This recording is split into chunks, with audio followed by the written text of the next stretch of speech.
나의 주인은 누구입니까?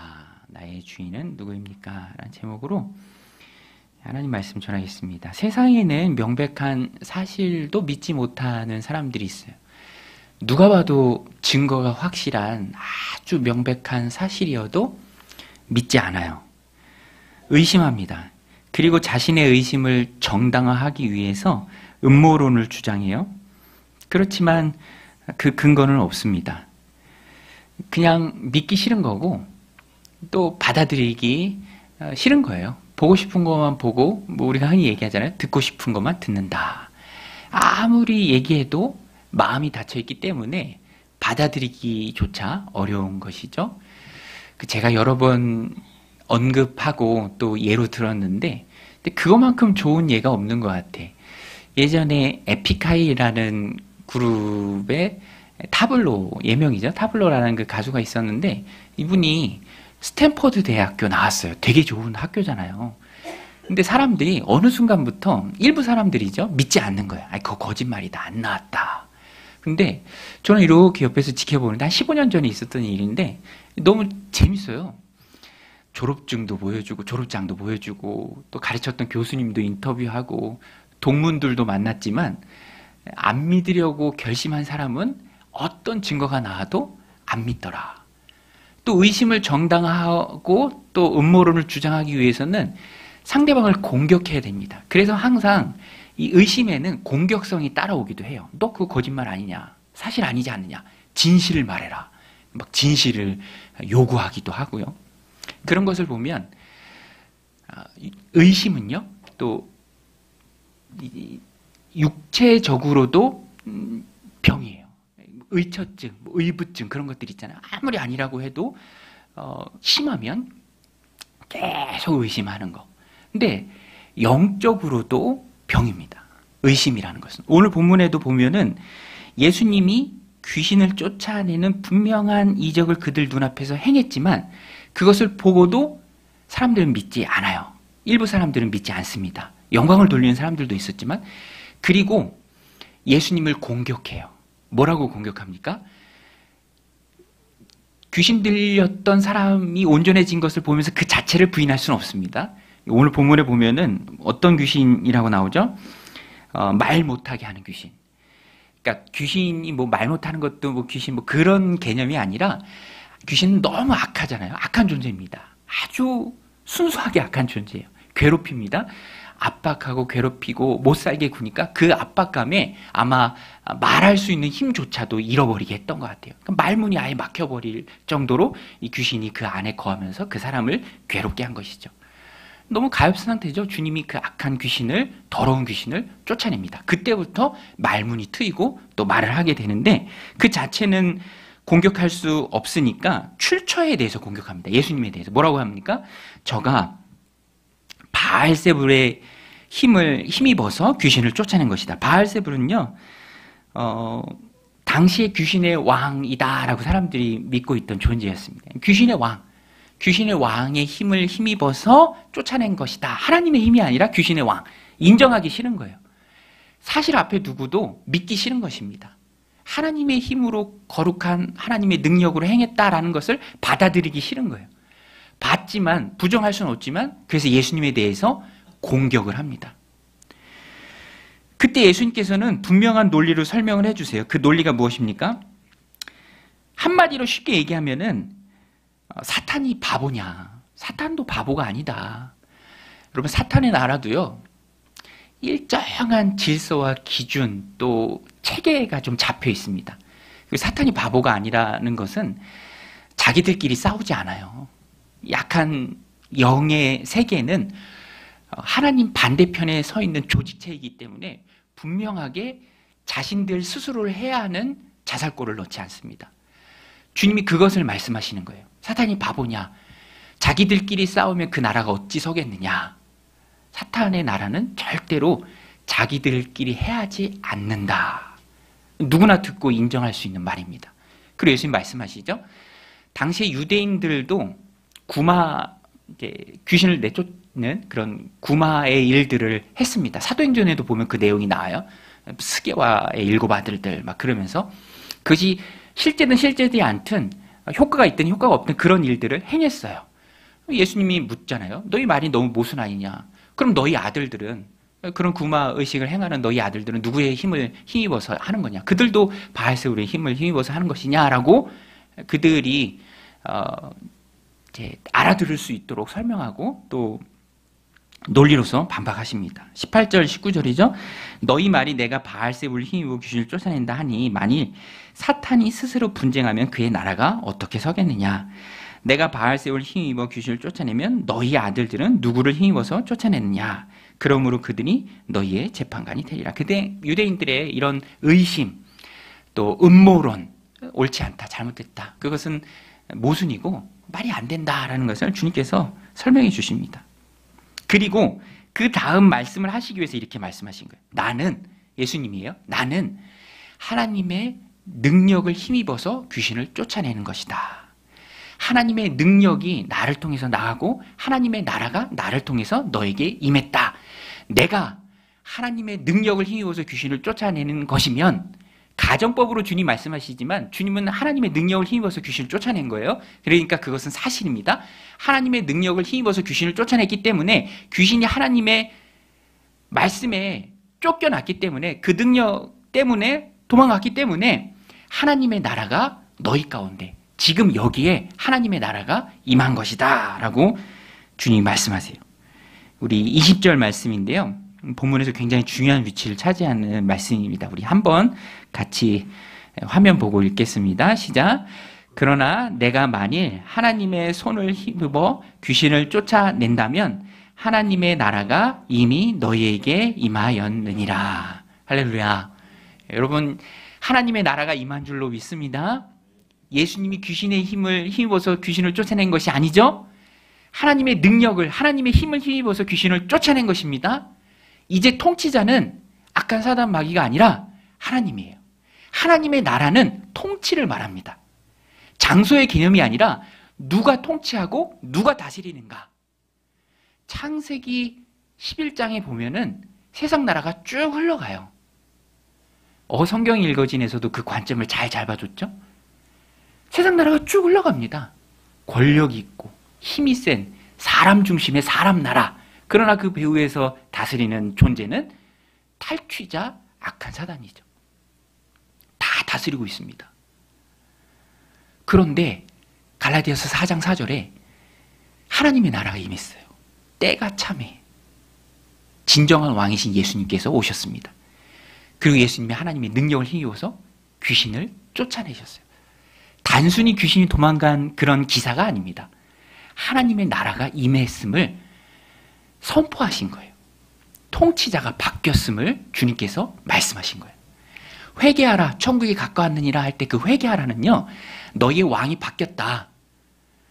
돌이켜 회개하고 새로운 왕을 믿어라, 이거예요. 점령군이 강제로 억지로 불법으로 점령하고 있을 때 정당한 왕이, 새 왕이 임해서 반란군 우두머리를 쫓아내고 회개하라. 너희에게 새 왕이 임했다. 진정한 통치자가 오셨다. 돌이켜라. 그겁니다. 그래서 오늘 말씀이 오늘 우리 그리스도인들에게 있어서 참 중요합니다. 우리 그리스도인들은 예수님을 영접하고 하나님의 자녀가 되었어요. 이미 예수님을 영접한 분들은 하나님의 자녀로서 하나님 자녀의 삶을 살아갈 때도 누가 나를 통치하는가? 누가 나를 지배하는가? 내가 누구의 말을 듣는가? 내가 누구의 말을 듣습니까? 사랑하는 우리 남편 여러분, 누구의 말을 듣습니까? 아내의 말을 듣지. 그죠? 근데 진정한 통치자는 하나님이세요. 여러분, 하나님이 우리의 통치자인 줄로 믿습니다. 하나님의 나라가 임했어요. 예수님이 마귀를, 악한 귀신을 쫓아내셨습니다. 점령군을 몰아내신 거예요. 그래서 여러분, 오늘 이 말씀을 우리가 받을 때 중요한 질문이 하나 있어요. 당신은 지금 어디에 있습니까? Where you are. 당신은 지금 어디에 있습니까? 목사님, 저는 지금 예배당 안에 있죠. 예배당 안에 있죠. 아주 좋은 모습입니다. 그런데 영적으로 우리가 한번 생각해 봅시다. 영적으로 나는 예수님과 함께 하는가? 하나님 안에 있는가? 그리스도 안에 있는가? 아니면 그 밖에 있는가? 회개하라, 하나님의 나라가 가까이 왔다, 하나님의 나라가 너에게 임했다 라는 선포가 주어졌을 때 중요한 것은 우리의 선택입니다. 그 안에 있을 것인가? 그 밖에 있을 것인가? 주님과 함께 할 것인가? 주님과 함께 모을 것인가? 함께 동역할 것인가? 아니면 그 반대편에 있을 것인가? 이게 너무 중요한 게 이유가 뭐냐면 주님과 함께 하지 않으면 자연적으로 주님 반대편에 있는 자가 되는 거예요. 중간은 없어요. 우리 한번 따라줄게요. 중간은 없다. 짜장면 먹을래? 짬뽕 먹을래? 짬짜면. 그거는 식당에만 있는 거예요. 중간은 없어요. 회색지대는 없습니다. 믿음의 세계는 예수님과 함께 하든지 예수님 반대편에서 대적을 하든지 중간은 없습니다. 오늘 본문이 우리에게 강하게 도전하는 말씀입니다. 그래서 이 위치를 항상 생각해야 돼요. 나는 어디에 있는가? 우리 23절 말씀인데요. 주님께서 하나님의 나라가 임했다라고 선포한 후에 강하게 주시는 도전의 말씀입니다. 우리 11장 23절 우리 화면 보고 같이 한번 읽겠습니다. 시작. 나와 함께 아니하는 자는 나를 반대하는 자요. 나와 함께 모으지 아니하는 자는 해치는 자니라. 하나님의 나라가 임했을 때 그 안에 들어가 있을 것이냐, 그렇지 않으면 그 밖에 있을 것이냐, 그 선택밖에 없습니다. 그래서 제가 말씀드리는 거예요. 여러분은 지금 어디에 있습니까? 우리 한번 생각해 보자고요. 나는 지금 어디에 있는가? 물론 예수님을 영접한 분들은 하나님 안에 있는 자들이에요. 그렇죠? 세상에서는요, 사람들이 다 자기가 어디에 있는지 잘 알아요. 세상적 위치와 또 사회적 신분이라고 할까요? 나이와도 연관이 많이 된 것 같아요. 제가 명절에도 명절 때마다 보는 그 동네 친구 3명 있어. 항상 투썸 플레이스에서 커피 마시고 헤어지는 3명의 친구들이 있어요. 중학교, 고등학교, 대학교까지 이제 가까이 지내고, 심지어 그 중에 한 명은 저랑 군생활도 같은 지역에서 했어요. 같이 만나서 막 휴가 나오고. 너무 친하죠. 근데 이제는 막 나이가 서로 드니까 너무 신기하다라고 입을 모은 게, 우리가 중학교, 고등학교 때까지부터 이렇게 친하게 지냈는데 이제 우리 자녀들이 고등학생, 중학생이에요. 그리고 우리가 이제 다 나이가 들어가고, 그러면서 우리가 지금 어디쯤 와 있다라는 것을 서로가 너무 다 잘 알아요. 어느 수준에 와 있다라는 것을. 세상 속 사람들은 세상적으로 다 잘 압니다. 자기 위치가 지금 어디에 있는지, 무엇이 부족한지, 뭘 더 해야 하는지. 그런데 영적으로 자신의 위치에 대해서는 너무 깜깜해요. 관심이 없어요. 내가 지금 하나님 안에 있는지, 하나님 안에서도 어느 정도에 있는지, 어느 정도의 믿음과 신앙을 가지고 하나님을 섬기고 있는지, 그 영적인 위치에 대해서 우리가 잘 알아야 되죠. 근데 뭐가 부족한지를 알아야 그걸 더 할 거 아닙니까? 그리고 또 더 애써야 될 걸 알잖아요. 어디에 있는지를 알아야 돼요. 근데 몰라요. 관심이 없어. 세상적인 위치는 몰라도 됩니다. 남들이 다 알려줘요, 사실. 그런데 영적인 위치는 모르면 생명을 잃어요. 영적인 생명을 잃습니다. 하나님 나라 안에 들어가야 주님과 함께하는 구원받아 하나님의 백성이 되잖아요. 사망에서 생명으로 옮겨진 자들이 되잖아요. 그런데 관심이 없어. 몰라. 세상이 영원하지 않은데 영원할 것으로 착각해요. 착각하는 사람들이 되게 많아요. 제가 짧은 클립 영상 하나 보니까 이제 결혼할 때 옆에서 이렇게 조언하는 상담가가 있는데, 어떤 분이 이렇게 나와서 자기 얘기를 해요. 별로 좋아 보이진 않더라고요. 막 그 등급을 매겨. 막 결혼하기 전에 나이, 학력, 연봉, A, B, C, D 막 그 등급을 매겨. 그죠? 결혼을 일찍 하기 잘했어. 그죠? 나는 등급이 되게 낮을 것 같아. 그 기준으로 보면. 또 어떤 여성분이 나왔는데 이상형을 얘기하라니까, 선호하는 배우자를 얘기하니까 여러 가지 조건을 얘기해요. 제가 여성분이라고 얘기했나요? 이러면 또 여성분이 아닐 수도 있어요. 그죠? 근데 이상형을 얘기하라니까 키는 180, 그죠? 연봉은 8천만 원 이상. 놀라지도 않으시네. 그죠? 직업은 전문직. 근데 그 중에 그 중에 딱 하나 포기하지 못할 게 뭐냐라고 물으니까, 상담사가 물으니까 이분은 그렇게 얘기해요. 전문직. 전문직. 그걸 포기 못 하더라고요. 그죠? 전문직. 재밌더라고요. 근데 상담하시는 분이 너무 많이 했으니까 직설적으로 얘기하더라고요. 당신은 전문직이 선호하는 얼굴은 아닙니다. 전문직이 선호하는 얼굴이 아니에요. 오히려 전문직이 리스크로 여기는 거예요. 결혼 자체가 리스크인데, 그분은 그렇게 얘기해요. 결혼 자체가 리스크인데 선생님은 참 전문직에게 있어 큰 리스크입니다. 본인이 충격을 받아요. 착각이에요, 착각. 자기가 지금 어디 있는지. 그리고 등급 봤더니 막 깜짝 놀라더라고요. 착각을 많이 해요, 여러분. Where you are. 여러분 지금 어디 있습니까? 그리스도 안에 있습니까? 하나님 안에 있나요? 어디서 무엇하고 있습니까? 늘 우리가 생각해야 돼요. 예수님 분명히 말씀하세요. 하나님의 나라가 임했다. 여러분, 하나님의 나라가 임한 줄로 믿습니다. 마귀의 반란군은 이미 쫓겨났어요. 십자가에서 실패했습니다. 물론 영향력은 끼치죠. 그러나 하나님의 나라가 임했어요. 때가 차면 하나님의 아들이 오셨습니다. 이제는 선택이에요. 결단이에요. 저는 오늘 말씀 이렇게 준비하면서 믿음과 신앙은 항상 결단이다라는 게 한 번 더 마음에 와닿습니다.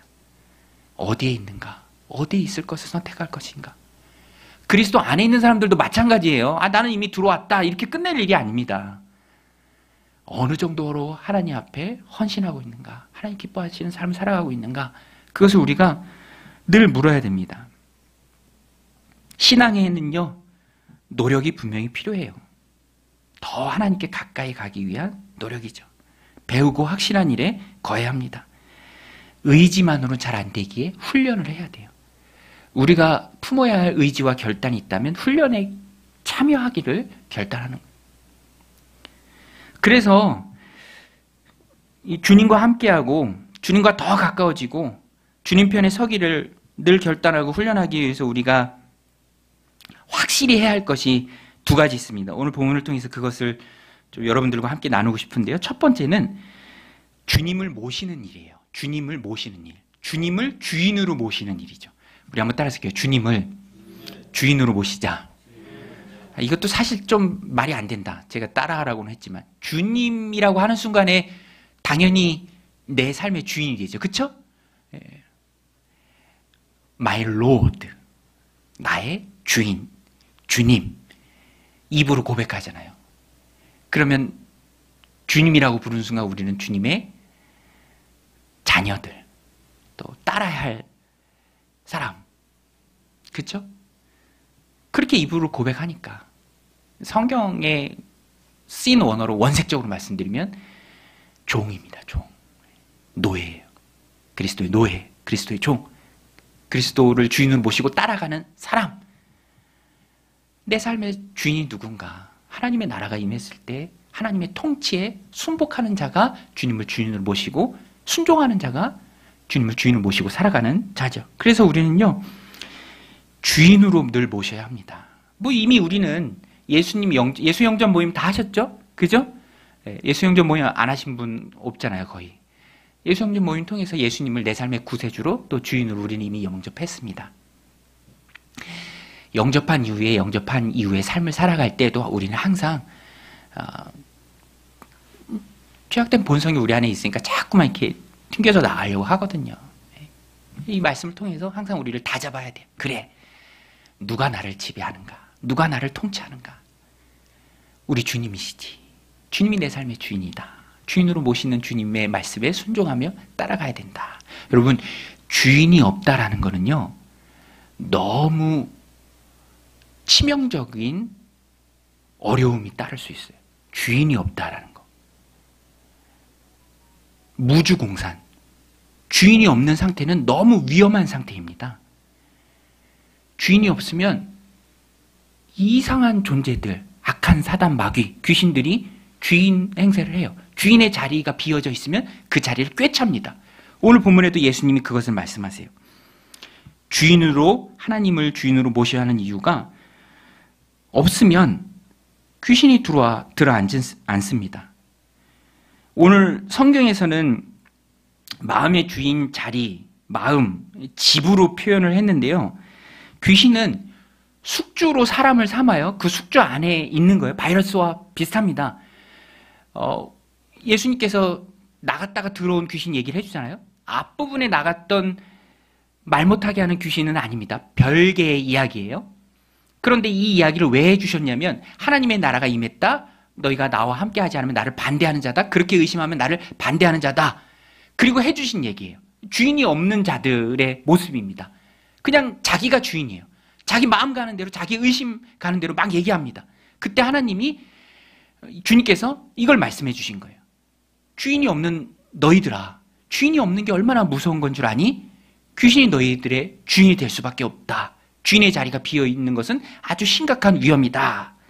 그리고 25절에서 말씀하세요. 비어 있다. 청소되고 수리되어 있다. 근데 그리스어, 그러니까 성경에 쓰인 히라버는 비어 있다라는 말이 있어요. 우리말 성경은 그걸 생략했어요. 근데 앞부분에 비어 있다라는 말이 있습니다. 비어되어 있고 청소되어 있고 단정하게 꾸며져 있다라는 게 25절 말씀의 이제 본래의 의미입니다. 겉보기에는 말끔히 정돈되고 꾸며진 상태이지만 내면의 주인이 없다. 외형은 멀쩡하지만 영적으로는 공허한 상태다. 귀신이 있다가 나갔을 때 쉴 곳을 찾았지만 유대인 생각 속에서는 광야가 이제 귀신이 머무르는 물이 없는 곳입니다. 이제 거기서 쉴 곳을 찾았지만 쉴 곳을 얻지 못해서 다시 숙주로서 본인이 있던 그 곳으로 돌아왔는데 보니까 주인이 없어요. 비어 있어요. 청소되어 있고 말끔하게 정돈되어 있지만 비어 있다라는 거예요. 겉으로 보기엔 멀쩡해요. 그러나 참 주인이 안 계셔요. 비어 있는 상태예요. 저는 이 부분이 참 심각하게 마음에 와닿았습니다. 비어있다. 무주공산이죠. 여러분, 집이 비어있으면 됩니까? 안 됩니까? 집이 비어있으면 돼요? 안 돼요? 집이 비어있으면 안 되죠. 주인이 있어야 돼요. 그 시편에도 보면 내 집, 내 안방에 있는 안주인, 아내에 대해서도 그런 역할을 성경이 분명히 말합니다. 주인이 있어야 돼요. 집은 주인이 있어야 돼요. 그리고 우리 인생을 집으로 했을 때 우리 인생의 참 주인은 주님이시죠. 모시고 있어야 됩니다. 그런데 이 사람은 그게 안 돼요. 주인이 없어요. 소유주가 없습니다. 누구나 주인이 될 수 있는 상태예요. 얼마나 위험합니까? 그죠? 그 명절에 어머니 댁 갔었는데 어머니가 막 차 키도 없이 차를 막 왔다 갔다 하세요. 그래서 아니 차 키도 안 갖고 어떻게 뭐 차 문도 막 열려 있고 시동 걸고 막 운행을 하세요 그랬더니 어머니가 웃으시면서 스마트 키를 떨어뜨렸대. 그 잊어버린 것 같아 못 찾겠더래요. 그래서 교회 누구한테 부탁을 했대요. 공업사 하시는 분한테, 젊은 분한테 차 키 좀 찾아달라고. 그러니까 그분도 이제 교회 성도님 부탁이니까 얼마나 열심히 찾았겠어요. 못 찾았대요. 그거 어디로 갔는지 모르겠어요. 그죠? 근데 분명한 건 차 키는 차 안에 있어서 시동은 걸리는 거예요. 그리고 운행하시는 거예요. 못 찾아. 그러니까 문은 열어둔 채 그냥 그렇게 다니시는 거예요. 그러면서 웃으시면서 그러더라고요. 내 차는 누구나 훔쳐갈 준비가 되어 있는 차다. 열려서 누르면 시동 걸리니까. 그죠? 여러분 차는 뭐 그렇게 둘 수도 있죠. 뭐 찾아도 없는데 어떻게 공업사 하시는 분도 열심히 찾았는데 없잖아요. 근데 우리의 인생, 우리의 가정, 사랑하는 우리 자녀들, 주인이 없는 상태, 너무너무 위험하다라는 거예요. 오늘 본문에도 나옵니다. 비어있는 집, 텅 빈 상태, 어떻게 됩니까? 귀신이 다시 들어와요. 비어있으니까, 주인이 없으니까, 정돈돼 있으니까, 말끔하니까, 저보다 더 악한 귀신 7을 데리고 옵니다. 여러분, 예수 그리스도 영접해야 합니다. 그래야 이 세상에 가득한 득실득실 거리는 그런 악한 영의 공격으로부터 우리가 자유로울 수 있어요. 이 세상이 얼마나 악합니까? 너무너무 악해요. 다 귀신의 영향력이에요. 귀신 들리면 안 돼. 그죠? 예수 그리스도 영접한 자는 귀신 들릴 일은 없죠. 주님이 내 안에 계신데 어떻게 귀신이 같이 있겠습니까? 그러나 영향은 받을 수 있어요. 예수님 베드로에게도 사탄아 내 뒤로 물러가라 라고 말씀하셨잖아요. 여러분, 귀신이 내 마음에 또아리 틀고 어떤 영향력을 행사하고 그렇게 둘면 안 돼요. 그러니까 항상 우리는 주님을 주인으로 모셔야 합니다. 고백해야 돼요. 예배해야 되고 찬양해야 되고 주님이 내 안에 충만해야 돼요. 예수로 충만해야 합니다. 여러분, 예수로 충만하시기를 축원드립니다. 예수로 충만해야 돼요. 말씀으로 충만해야 돼요. 하나님의 말씀으로 우리가 가득 차 있어야 합니다. 우리 26절 같이 한번 읽겠습니다. 시작. 이에 가서 저보다 더 악한 귀신 7을 데리고 들어가서 거하니 그 사람의 낮은 형편이 전보다 더 심하게 되었느니라. 여러분, 다시 한번 여쭤볼게요. 누가 여러분의 주인입니까? 누구의 통치를 받고 계십니까? 우리는 이것을 항상 분명히 해야 합니다. 악한 사단 마귀는 교활해요. 아주 교활합니다. 라이프 네이버 목사님이 여러 성경 공부 교재를 썼는데 정말 탁월한 교재를 많이 썼어요. 우리 교회도 그 교재를 많이 성경 공부 교재로 사용합니다. 그런데 이분이 아주 재치 있게 표현했어요. 사탄은 바보가 아니다. 저는 그 부분이 참 마음에 와닿더라고요. 사탄은 바보가 아니다. 바보가 아니에요. 분명한 죄, 노골적인 죄를 가지고 우리에게 접근하지 않습니다. 여러 번 말씀드리잖아요. 어린이집 다니는 애들한테 유괴범 그리라고 하면은요, 납치범 그리라고 하면은 이빨 막 이렇게 나와 있고 막 뿔 달려 있어. 그런 납치범이 어디 있어요? 그런 유괴범이 어디 있습니까? 말끔하지. 사탄도 광명의 천사로 자기를 위장합니다. 누가 봐도 노골적인 죄 갖고 우리를 건드리지 않아요. 주인 행세하지 않습니다. 근데 이번 주 함께 나누는 새로운 삶 교재도 나와 있는데 거기 보니까 이 55살의 중국인 그리스도인 여성분이 그런 고백을 해요. 나는 엄마의 마음을 불편하게 하지 않기 위해서 엄마가 우상 숭배하는 것에 대해서 말하지 않습니다. 수십 년 동안 그렇게 했습니다. 이게 되게 심각하지 않나요? 누가 그 여인의 인생의 주인입니까? 그 케이스를 놓고 보면 누가 주인이에요? 엄마가 주인인 거예요. 엄마 마음 상처 주지 않기 위해서 생명의 복음을 입 밖에도 내지 않아. 마귀가 시키는 일이에요. 생명의 복음 말하지 마라. 그러면 그 어머니는 하나님의 은혜가 흘러오는 그 과정들을 다 놓쳐버리는 거예요. 어머니 중요하죠. 자녀도 중요합니다. 입을 거, 먹을 거, 누려야 할 것들, 집, 자동차, 소유하는 것들 다 있어야 해요. 중요하지 않다라는 게 아니에요. 그러나 거기에 헌신하게 만들고 그것이 주인이 되게 만듭니다. 악한 사단 마귀는. 속여요. 그리고 착각하는 거죠. 나는 교회 다니고 예배 출석하고 신앙 고백이 있으니까 나는 예수님이 내 삶의 주인이다. 전혀. 예수님이 내 삶의 주인이라는 증거를 도무지 찾아볼 수 없는 그리스도인이라고 말하는 사람들이 얼마나 많은데요. 그렇죠? 많아요. 예수님 믿는다고 하면서 예배 생활도 안 해. 교회도 안 나가. 근데 수십 년 동안 그렇게 생활해요. 자기 마음이 자기 인생의 주인이에요. 오늘 우리는 이 말씀을 통해서 깨달아야 합니다. 그래서 주님은요, 마지막 말미에 진짜 복이 무엇인가, 선명한 복이 무엇인가 분명하게 말씀해 주십니다. 우리 그리스도인들도 이것을 기준으로 삼을 때 내 삶의 주인이 누구신지, 주님으로 내 삶의 주인을 모시는 삶을 분명하게 살아낼 수 있습니다. 그게 뭐냐면 내가 무엇을 복으로 여기는가예요. 내가 무엇을 복으로 여기는가. 주인이 바뀐 사람은 당연히 가치관도 바뀌어야 하고요. 그래서 복의 기준도 바뀐 사람입니다. 복의 기준이 무엇입니까? 우리 끝날 때마다 인사하잖아요. 하늘 복 많이 받으세요. 영적인 복, 하늘 복. 참된 복이죠. 오늘 본문에 보면 예수님께서 이런 놀라운 말씀들, 또 놀라운 가르침을 막 주시니까 어떤 한 여인이 외쳐요. 무리 중에서 외칩니다.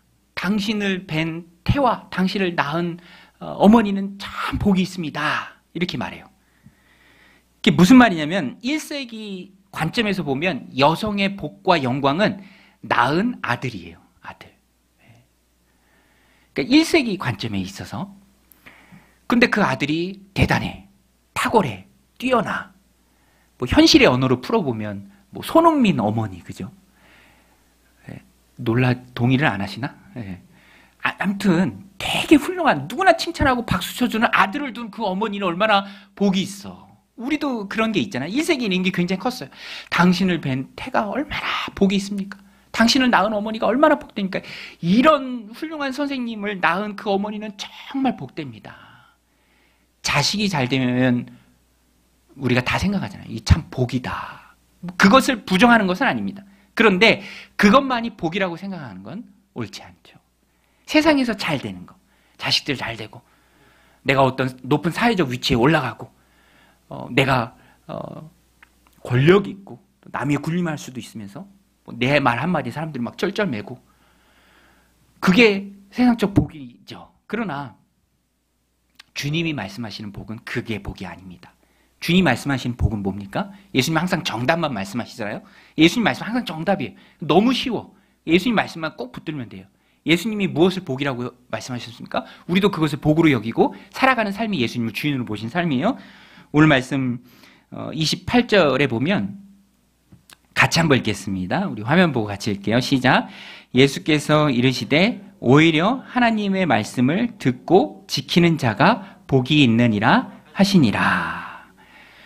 할렐루야.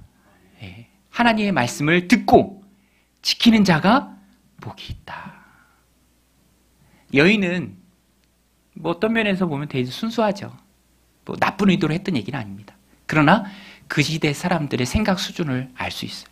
또 오늘 이 시대 사람들의 생각 수준을 그대로 반영합니다. 변한 건 없어요. 자식이 잘 되고, 사람들한테 칭찬받고, 많은 것을 소유하고, 높아지고, 사람들이 추앙하고 박수 쳐주고, 그러는 것들을 세상은 복으로 여기지만 예수님은 분명히 말씀하십니다. 그래서 오히려라는 말씀이 있어요. 오히려. 오히려라는 말씀을 주님이 강조하십니다. 그것도 복이지만 오히려 그것보다 훨씬 더 하나님의 말씀을 듣고 지키는 자가 복이 있느니라. 여러분, 하나님의 말씀을 듣고 지키는 자가 복이 있는 줄로 믿습니다. 할렐루야. 우리 하나님 말씀 듣잖아요. 성도는 하나님 말씀을 듣습니다. 그리고 그것을 지킬 것을 결단하고 다짐해요. 예배 시간에. 우리 뒤에 지정의 붙여놨죠? 예배는 의지적인 묘소가 강합니다. 그래서 하나님 말씀을 듣고 감정적인 것을 넘어서 결단에까지 나아가야 돼요. 여러분, 이 말씀을 들으시고 더 하나님 예배하고 더 찬양하고 내 삶의 주인을 더 확실하게 예수님으로, 만유의 주님이신 우리 하나님으로 모시는 결단이 여러분들 가운데 넘치시길 주님의 이름으로 축원드립니다. 그래야 해요. 그래서 우리 내면에 가득히 채워야 할 것은 하나님의 말씀입니다. 예배와 찬양, 헌신으로 나타나야 합니다. 마태복음 6장 24절에도 두 주인을 한 사람이 섬길 수 없다라고 말합니다. 우리 마태복음 6장 24절 같이 읽겠습니다. 한 사람이 두 주인을 섬기지 못할 것이니 혹 이를 미워하고 저를 사랑하거나 혹 이를 중히 여기고 저를 경히 여김이라. 너희가 하나님과 재물을 겸하여 섬기지 못하느니라. 여러분, 재물이 우리의 주인이 될 수 없습니다. 그것은 수단이에요. 참 주인이신 우리 하나님 섬기기 위해 필요한 수단입니다. 우선순위를 절대로 바꿔서는 안 됩니다. 성적도 주인이 아니에요. 보이는 우상은 섬기지 않지만 보이지 않는 우상이 우리 안에 스멀스멀 올라올 때가 참 많이 있습니다. 그래서 하나님이 이 말씀을 우리 공동체에 허락해 주신 거예요. 너의 주인이 누구냐? 네가 지금 어디에 있느냐? 하나님의 나라는 이미 임했다. 결단하고 선택하라. 말씀을 정리합니다. 의심과 불신앙을 이기는 날마다 주님 편에 서는 힘은 변화된 가치관이에요. 변화된 가치관. 무엇을 가치 있게 바라보느냐가 그리스도인들은 세상 사람들과 달라야 해요. 수단과 목적을 구분할 수 있어야 합니다. 의심의 불신앙을 떨쳐버릴 수 있는 힘은 자꾸 자꾸만 주님 곁으로 향하는 거예요. 주님과 함께하는 것입니다. 그게 하나님의 말씀을 듣고 지키는 삶이에요. 그게 참된 복입니다. 우리 시편 1편 1절 2절인데요. 우리 너무 잘 아는 말씀인데 같이 한번 읽겠습니다. 시작. 복 있는 사람은 악인들의 꾀를 따르지 아니하며 죄인들의 길에 서지 아니하며 오만한 자들의 자리에 앉지 아니하고 오직 여호와의 율법을 즐거워하여 그의 율법을 주야로 묵상하는 도다. 할렐루야.